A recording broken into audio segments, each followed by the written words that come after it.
Welcome back to our YouTube channel SSTSC। तो ये है हमारा पार्ट 4 क्लास। ऑलरेडी 89 तक क्वेश्चन हमारा हो चुका है, तो 90 से लेके क्वेश्चन हम स्टार्ट करेंगे इस वीडियो में। पहला वाला क्वेश्चन में क्या बोला है what is the name of the part marked x. तो इधर में जो पिक्चर अभी इधर में आपको दिखाई दे रहा है ये है वर्नियर हाइट गेज। पहले तो इसको नोट डाउन कीजिए, ये जो इंस्ट्रूमेंट का आप इधर में इमेज देख रहा है, ठीक है, ये है वर्नियर हाइट गेज।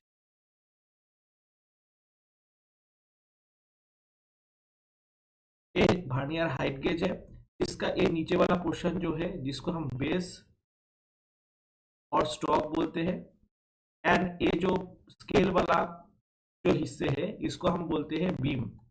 एंड ये जो हाइट है, ये हाइट ही इस बीम का जो हाइट है ये है स्पेसिफिकेशन वर्नियर हाइट गेज का। तो अगर आपको पूछा है कि वर्नियर हाइट गेज का स्पेसिफिकेशन क्या है, तो आपको बोलना है कि वर्नियर हाइट गेज का जो बीम है, बीम का जो लेंथ है, बीम का जो हाइट है, वही है वर्नियर हाइट गेज का स्पेसिफिकेशन। एंड इसका जो लीस्ट काउंट बनता है वो है 0.02। तो अभी आते हैं इस क्वेश्चन में। इधर में एक्स पॉइंटिंग करके जो क्वेश्चन को हाईलाइट किया है वो है फाइन एडजस्टिंग स्लाइड।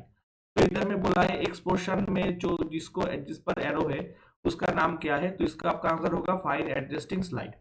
उसके बाद नेक्स्ट क्वेश्चन बोला है what is the name of the vice. इधर में जो वाइस को दिखाई दे रहा है, ये जो वाइस है ये है quick releasing vice.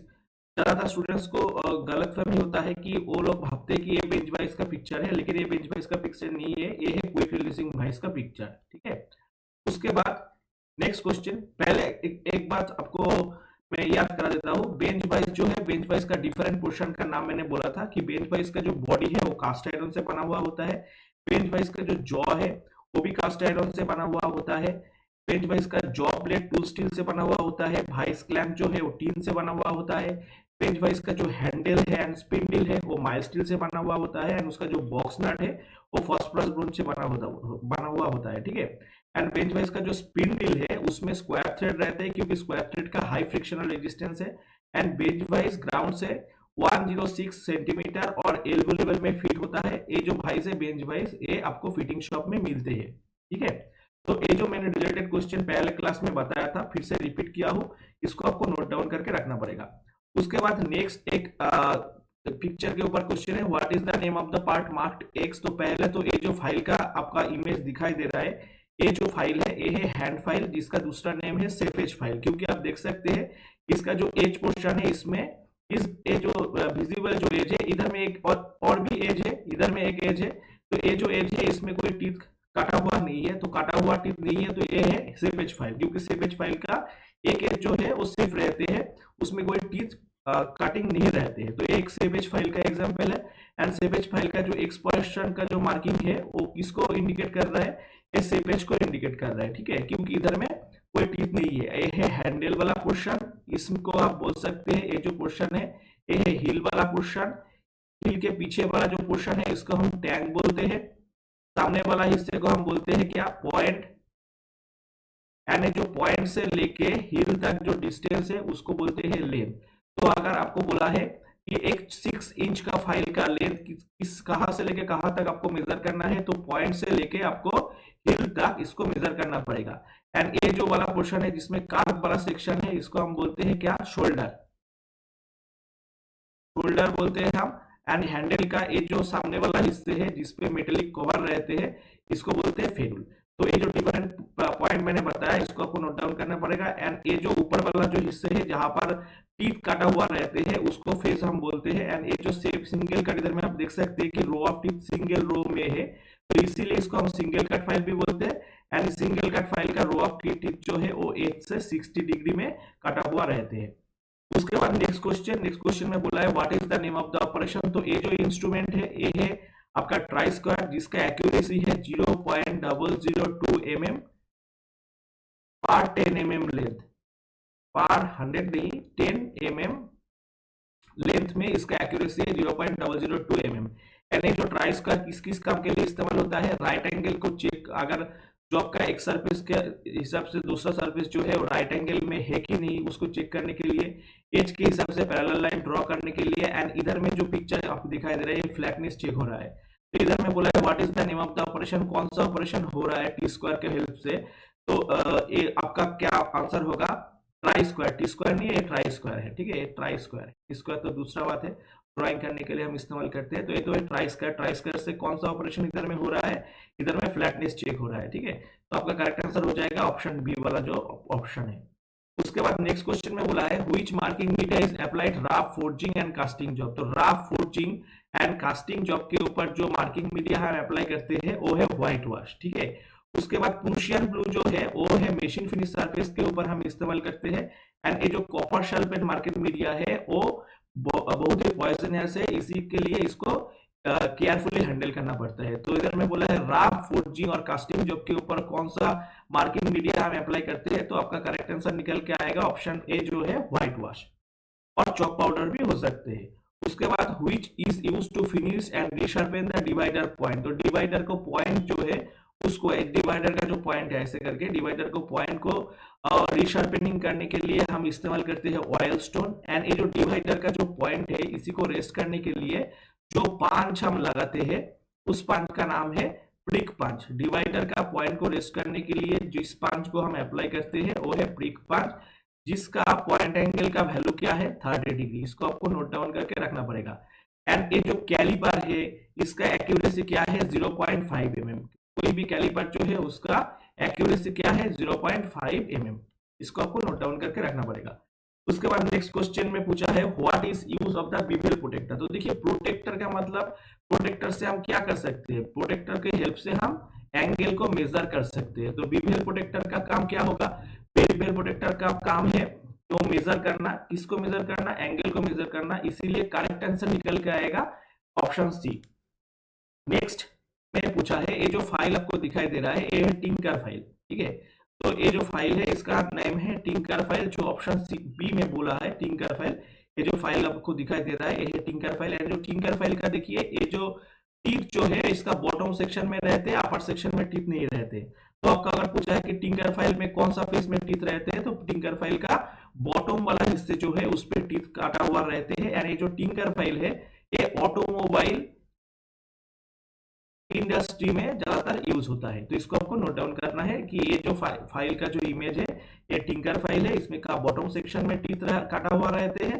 And tinker file इस्तेमाल होता है ऑटोमोबाइल इंडस्ट्रीज में।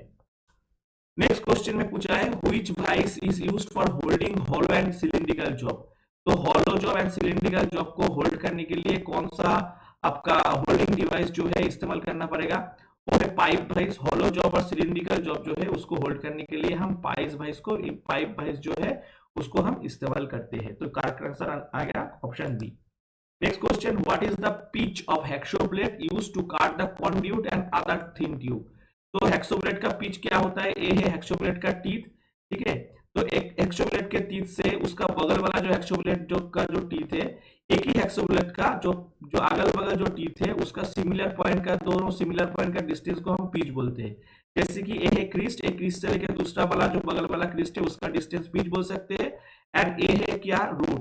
तो एक रूट से लेकर दूसरा रूट तक जो डिस्टेंस है उसको भी हम पिच बोल सकते हैं। दो सिमिलर पॉइंट का डिस्टेंस को है हम पिच बोलेंगे। तो कोई भी कॉन्ड्यूट सेक्शन, थिन सेक्शन को काटने के लिए आप 0.8 mm पिच वाला हेक्सोब्लेड इस्तेमाल करते हैं। इसका जो टीपीआई निकल के आएगा वो 30 टीपीआई, 0.8 का 8 पिच का टीपीआई टीथ पर इंच निकल के आएगा 32। एंड अगर ब्रश को आपको काटना है, ब्रोंज को आपको काटना है, तब 1.4 mm पिच वाला हेक्सोब्लेड इस्तेमाल करते हैं हम। 1.4 नहीं 1.8, ऑप्शन डी 1.8 mm पिच वाला हेक्सोब्लेड हम इस्तेमाल करते हैं। एंड इसका टीपीआई टीथ पर इंच, एक इंच में कितना टीथ कटा हुआ रहते हैं? 14 टीपीआई, 14 टीथ कटा हुआ रखते हैं एक इंच में। एक इंच का डायमेंशन क्या है? एक इंच इक्वल टू क्या है mm में 25.4 mm। इस कन्वर्शन को आपको याद रखना पड़ेगा क्योंकि बहुत यूज होता है ये कन्वर्शन। उसके बाद बोला है which metal cutting saw is used for the cutting different profile. तो डिफरेंट प्रोफाइल को काटने के लिए कौन सा मेटल कटिंग सॉ को आपको इस्तेमाल करना पड़ेगा? तो different metal the metal cutting saw used for cutting different profile. तो डिफरेंट प्रोफाइल को काटने के लिए आपको कॉन्टूर बैंड सॉ जो है उसको इस्तेमाल करना पड़ेगा। कॉन्टूर बैंड सॉ जो है आपको इस्तेमाल करना पड़ेगा डिफरेंट प्रोफाइल को काटने के लिए। उसके बाद नेक्स्ट क्वेश्चन में बोला है what is the reason for the scratch produce on the file surface. तो फाइल सरफेस के ऊपर स्क्रैच अगर हो रहा है तो आपको समझना पड़ेगा कि इधर में पिनिंग है। पिनिंग का मतलब क्या है, हेक्सोब्लेड का जो टीथ है उस टीथ के अंदर अगर मटेरियल आपका माइन्यूट मटेरियल मेटल पार्टिकल जो है वो अगर फंस जाते हैं तो हेक्सोब्लेड का जो काटिंग एबिलिटी डिक्रीज होता है, उसी को पिनिंग बोलते हैं हम। पिनिंग अगर हो गया है तो पिनिंग को रोकने के लिए, पिनिंग को रिमूव करने के लिए हमको फाइल कट का इस्तेमाल करना पड़ता है। एंड पिनिंग को रोकने के लिए प्रिवेंटिव मेजर के हिसाब से हम क्या करना है, चौक इस्तेमाल करना है टिप के ऊपर। तो पिनिंग हुआ है, इसी के कारण क्या है, फाइल सरफेस जो है उसके ऊपर स्क्रैच प्रोड्यूस हो रहा है। अगर स्क्रैच प्रोड्यूस हो रहा है तो आपको समझना पड़ेगा कि फाइल के ऊपर पिनिंग इफेक्ट आ चुका है। उसके बाद नेक्स्ट क्वेश्चन में पूछा है, what is the name of the chisel.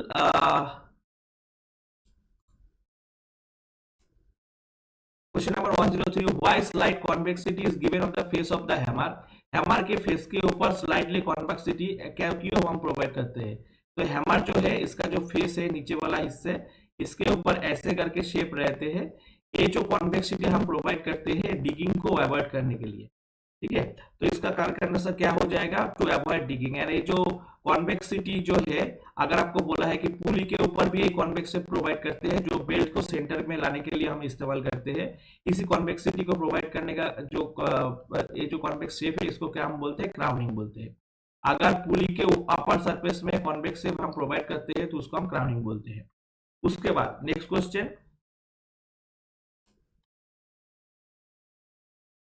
बोला है, what is the name of the hammer. ये जो हैमर है इसका नेम क्या है, ये जो हैमर है इसका नेम है cross cut hammer.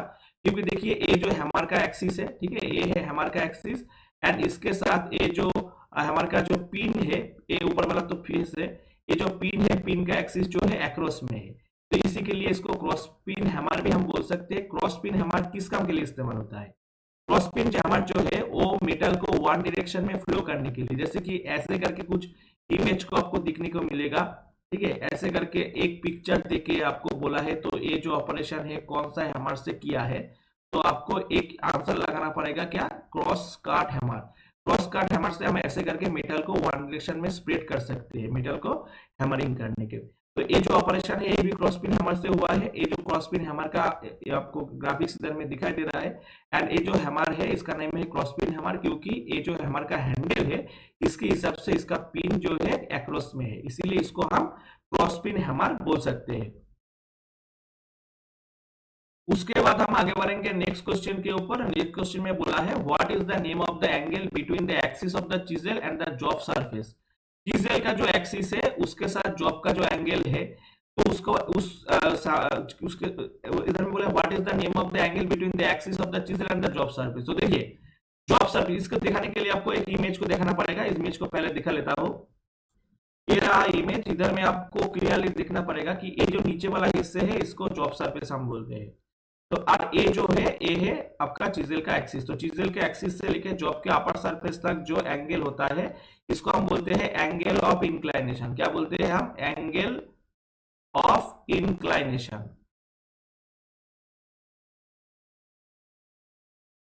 Angle of inclination.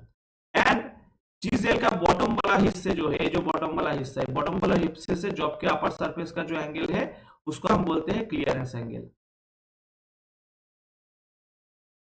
Clearance angle, तो क्लियरेंस एंगल क्या है, चिजल का बॉटम सरफेस एंड जॉब का अपर सरफेस का बिटवीन जो एंगल बनता है उसको हम क्लियरेंस एंगल बोलते हैं।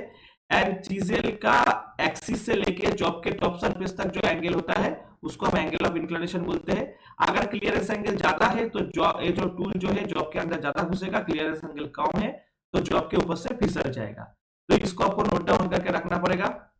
तो वापस चले जाते हैं क्वेश्चन में। क्वेश्चन में बोला है what is the name of the angle between the axis of the chisel and job surface.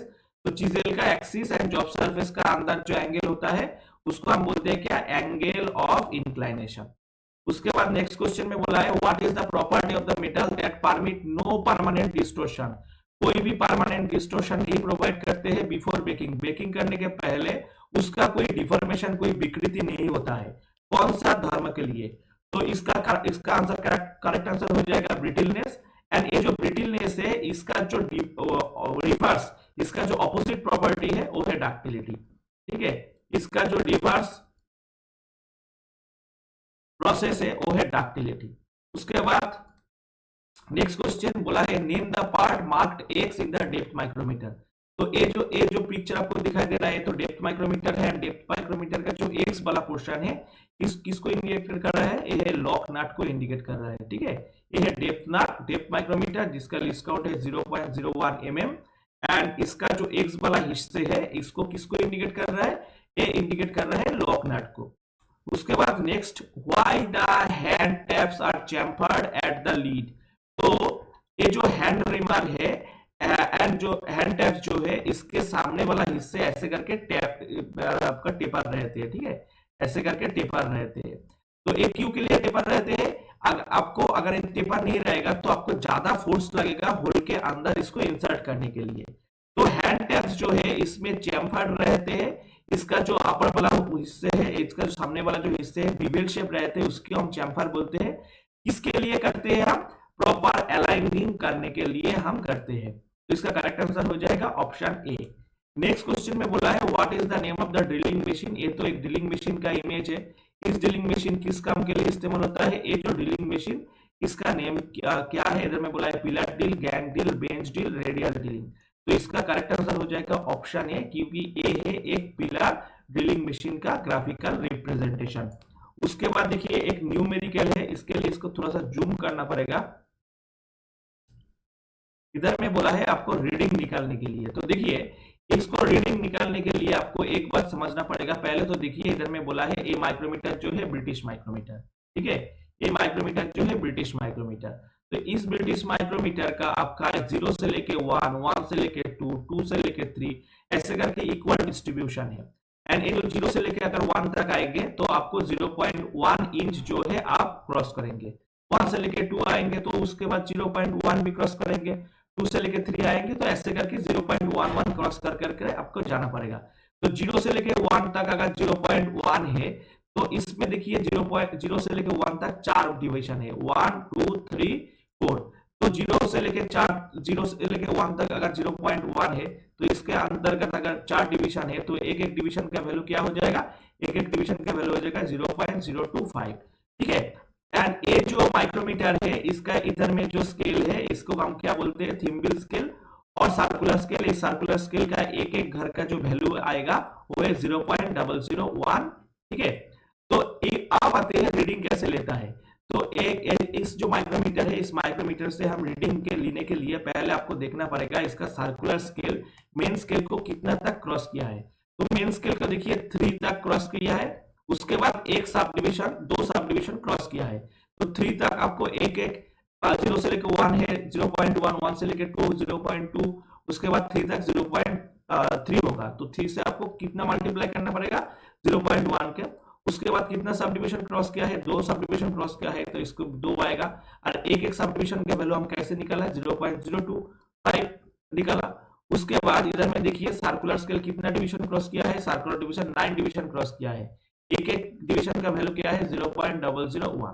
तो अब इसको डायमेंशन को आपको ऐड करना पड़ेगा। इधर में आएगा 0.3, इधर में आएगा 0.05 एंड इधर में आएगा 0.009। तो इसको टोटल क्या आएगा? टोटल आएगा 0.359। ये है आपका रीडिंग। तो इसका 3.359 किस कौन सा ऑप्शन में दिखाई देगा? तो 0.359 आपका ऑप्शन सी में दिखाई देगा। तो इसका करेक्ट आंसर निकल के आएगा 0.359। ठीक है, किसी को स्टूडेंट्स को किसी भी बच्चों को अगर इस डायमेंशन को कैसे मैंने बताया इसको समझने में तकलीफ हुआ तो मैंने आपको बोलूंगा थोड़ा सा आगे आ जाइए एंड वीडियो को थोड़ा सा आप स्लो करके देखिए, आपको समझ में आ चुका है। उसके बाद next question, what is the accuracy of the vernier bevel protector. तो वर्नियर बेवल प्रोटेक्टर जो है उसका जो लिस्ट काउंट है और एक्यूरेसी है वो है 5 मिनट। ठीक है, तो ऑप्शन सी आपका करेक्ट आंसर आ जाएगा। तो वर्नियर बेवल प्रोटेक्टर जो है उसका लिस्ट काउंट और एक्यूरेसी है 5 minutes. Vernier bevel protector 1 main scale division का वैल्यू क्या रहेगा? 1 मेन स्केल डिवीजन का वैल्यू रहेगा 1 डिग्री। 1 वर्नियर स्केल डिवीजन का वैल्यू क्या रहेगा? 1 डिग्री 55 मिनट्स। एंड इसका लीस्ट काउंट निकलने का जो फॉर्मूला है 2 main scale division minus 1 vernier scale division. तो 2 मेन स्केल डिवीजन का वैल्यू क्या है? 1 डिग्री। एक एक मेन स्केल डिवीजन का वैल्यू, तो 2 मेन स्केल डिवीजन का वैल्यू आ जाएगा 2 डिग्री। ठीक है, 2 डिग्री आ जाएगा। एंड 1 वर्नियर स्केल डिवीजन का वैल्यू है 1 डिग्री 55 मिनट। तो 2 डिग्री से 1 डिग्री 55 मिनट सब्सट्रैक्ट करने से आपको क्या आंसर आ जाएगा, 5 मिनट आएगा। इसीलिए वर्नियर बीवल प्रोटेक्टर का लीस्ट काउंट जो है वो 5 मिनट। ठीक है, इसको आपको नोट डाउन करके रखना पड़ेगा। एंड मेन स्केल का वैल्यू आपको याद रखना पड़ेगा, वर्नियर स्केल का वैल्यू आपको याद रखना पड़ेगा। एंड लिस्ट काउंट निकालने का जो फॉर्मूला मैंने बताया इसको भी आपको नोट डाउन करना पड़ेगा। एंड ये जो वर्नियर बीवल प्रोटेक्टर है ये different between two scale principle के ऊपर काम करते हैं। उसके बाद नेक्स्ट क्वेश्चन देखिए, एक रीडिंग ओरिएंटेड क्वेश्चन एक भी और दिया है इधर में। ठीक है, आपको इसको रीडिंग निकालना पड़ेगा एक माइक्रो वर्नियर कैलिपर का। तो वर्नियर कैलिपर के इधर में देखिए 4 से लेके 5, 5 से लेके 6, 6 से लेके 7 तक कितना कितना करके डिवीजन है, 10 डिवीजन करके है। तो 4 के पहले क्या था, 3 था। तो 3 का मतलब क्या है 30, 4 का मतलब क्या है 40, 5 का मतलब क्या है 50, क्योंकि 10 डिवीजन कर करके है। 6 का मतलब है 60। तो 3 अगर 30 है तो इसके बाद देखिए 4 से लेके इधर में क्या है 45 होगा। 1 2 3 4 5, तो 4 अगर 40 है तो उसके बाद 5 डिवीजन का मतलब क्या है 45। ऐसे करके इधर में पहले 4 के पहले 3 था, तो 3 के बाद इधर में देखिए बड़ा वाला जो दाग है 35 को इंडिकेट करेगा। तो आपका वर्नियर कैलिपर का जो नीचे वाला स्केल है ये है वर्नियर स्केल। तो आपको दिखना क्या पड़ेगा, वर्नियर स्केल का 0 डिवीजन मेन स्केल का कितना डिवीजन को क्रॉस किया है। तो वर्नियर स्केल का 0 डिवीजन जो है मेन स्केल का 35 डिवीजन को क्रॉस किया है, लेकिन 36 डिवीजन को अभी तक क्रॉस नहीं किया है। तो मेन स्केल रीडिंग को आपको क्या पाएगा, इधर में क्या लिखना पड़ेगा 35 आपको लिखना पड़ेगा। उसके बाद आपको देखना पड़ेगा वर्नियर कैलिपर मेन स्केल के साथ कौन सा जगह पे कोइंसाइड हुआ है। तो वर्नियर कैलिपर का 25 नंबर डिवीजन जो है वो मेन स्केल के साथ कोइंसाइड हुआ है। एंड एक वर्नियर स्केल का जो वैल्यू है वो है 0.02। तो इसको आपको ऐड करना पड़ेगा 35, इधर में 0.25 से 0.02 को मल्टीप्लाई करने से आपको क्या आ जाएगा, इधर में 0510, ओके 0.50 आ जाएगा। ठीक है, 0.50 इधर में आपको बैठाना पड़ेगा। तो आपको निकल के आएगा क्या, टोटल वैल्यू जो आएगा 35.50। तो देखिए ये जो वैल्यू है 35 से ज्यादा है लेकिन 36 से कम है। तो ये इसीलिए आपका जो जीरो जो दाग है ये क्या है 35 एंड 36 के अंदर है। तो आपका रीडिंग करेक्ट है। ऐसे करके आप क्रॉस चेक भी कर सकते हैं। ठीक है, तो उसके बाद नेक्स्ट क्वेश्चन के ऊपर हम जाएंगे। तो इसका करेक्ट आंसर क्या आ जाएगा, ऑप्शन डी इसका करेक्ट आंसर निकल के आएगा। उसके बाद नेक्स्ट क्वेश्चन में क्या पूछा है, बोला है why the surface plate are made of the stress relief good quality cast iron. Surface plate जो है वो कास्ट आयरन से बना हुआ होता है। एंड ये जो सरफेस प्लेट है क्यों कास्ट आयरन से बना हुआ होता है। देखिए surface plate not only cast iron, surface plate also आपका ग्रेनाइट से मैन्युफैक्चर होता है, ग्लास से भी मैन्युफैक्चर होता है सरफेस प्लेट। ठीक है, और कास्ट आयरन जो यूज होता है इसका कारण क्या है, कास्ट आयरन के अंदर कार्बन का कौन सा फॉर्म रहता है, ग्राफाइट रहते हैं। ग्राफाइट जो है एक सॉलिड लुब्रिकेंट है।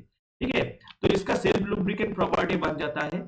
एंड इसीलिए आपका सरफेस प्लेट जो है वो ग्राफाइट से कास्ट आयरन से बना हुआ होता है। एंड इसका दूसरा एक पॉइंट भी है, इसमें डिस्टोर्शन प्रिवेंट करने का क्षमता भी होगा। ठीक है, इसीलिए ऑप्शन सी भी आपका करेक्ट आंसर निकल के आएगा।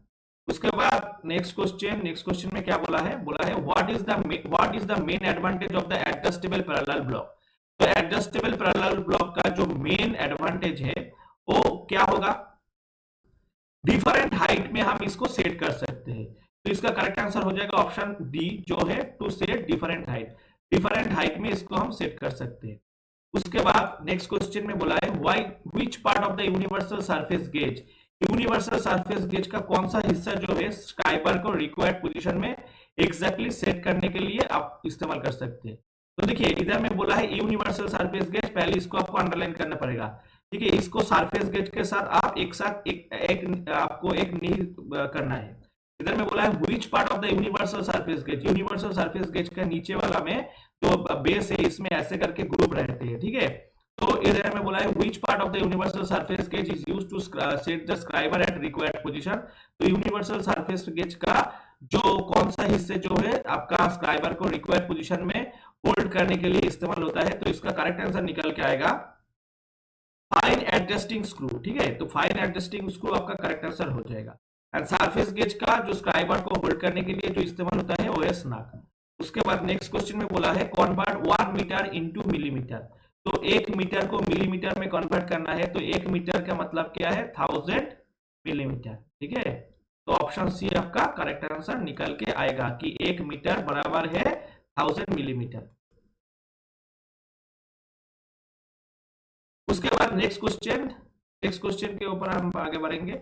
बोला है कि ये जो what is the name of the V block, ये जो वी ब्लॉक है इसका नेम क्या है।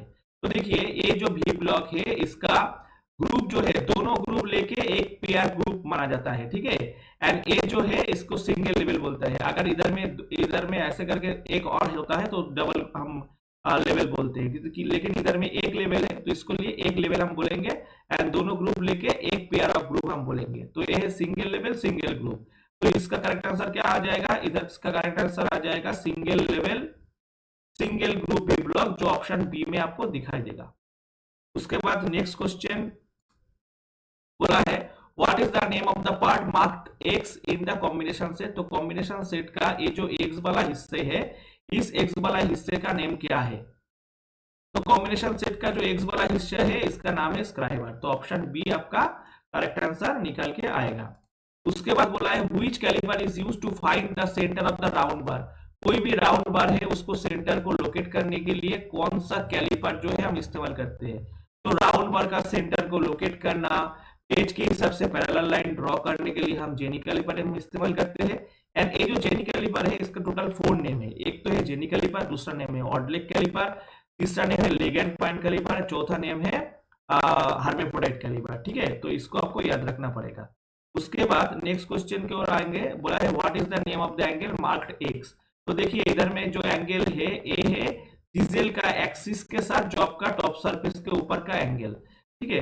तो मैं कुछ देर पहले एक क्वेश्चन ऐसा आया था, मैंने समझाया था आपको। इस एंगल का नेम क्या होगा, इस एंगल का नेम हो जाएगा एंगल ऑफ इंक्लिनेशन। इधर में ऑप्शन थोड़ा सा गलत है, ये जो एंगल है इसका हम क्या बोलेंगे, एंगल ऑफ इंक्लिनेशन, ठीक है, काटिंग एंगल नहीं है।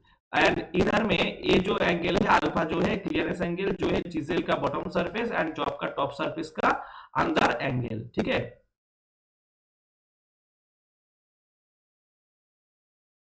एंड आपका रेक एंगल जो है वो है गामा एंड पॉइंट एंगल जो है वो है बीटा से रिप्रेजेंट होता है। उसके बाद नेक्स्ट क्वेश्चन में बोला है which chisel is used for the cutting curved groove. तो कोई भी कार्ब ग्रुप को अगर काटना है तो कौन सा चीजेल को इस्तेमाल करना पड़ेगा। देखिए कार्ब ग्रुप को काटना, बियरिंग के अंदर ऑयल ग्रुप बनाना, इसी के लिए आपको राउंड नोज चीजेल और हाफ राउंड नोज चीजेल आप इस्तेमाल कर सकते हैं। तो इसका करेक्ट आंसर क्या आएगा, इसका करेक्ट आंसर निकल के आएगा राउंड नोज चीजेल। उसके बाद नेक्स्ट क्वेश्चन में बोला है what is the weight of the hammer used for marking purpose. तो मार्किंग पर्पस के लिए जो हैमर हम इस्तेमाल करते हैं उस हैमर का लगभग वेट कितना है। तो 250 ग्राम इसका करेक्ट वेट हो जाएगा। तो ऑप्शन बी आपका करेक्ट आंसर हो जाएगा। उसके बाद नेक्स्ट क्वेश्चन में बोला है what is the effect of improper method of diagonal filing. तो आप डायगोनली इम्प्रॉपर फाइलिंग करते हैं, क्रॉस फाइलिंग करते हैं, तो आपको क्या प्रॉब्लम आ सकते हैं, ठीक है। तो अनइवन सरफेस जो है प्रोड्यूस हो सकते हैं। तो इसके लिए इसका करेक्ट आंसर हो जाएगा क्या, आप अगर इम्प्रॉपर मेथड से डायगोनल फाइलिंग करते हैं तो आपका अनइवन सरफेस फिनिश जो है वो हो सकता है। इसीलिए इसका करेक्ट आंसर जो आएगा निकल के वो है uneven surface finish. Option A आपका करेक्ट आंसर निकल के आएगा।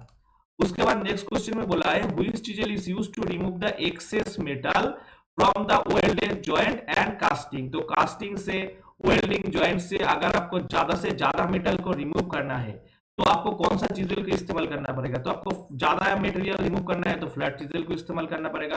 अगर आपको चेन ड्रिल को काटना है तो वेब चीजों को इस्तेमाल करना पड़ेगा। आपको अगर कीवे काटना है तो क्रॉस कट चीजों को काटना यूज करना पड़ेगा।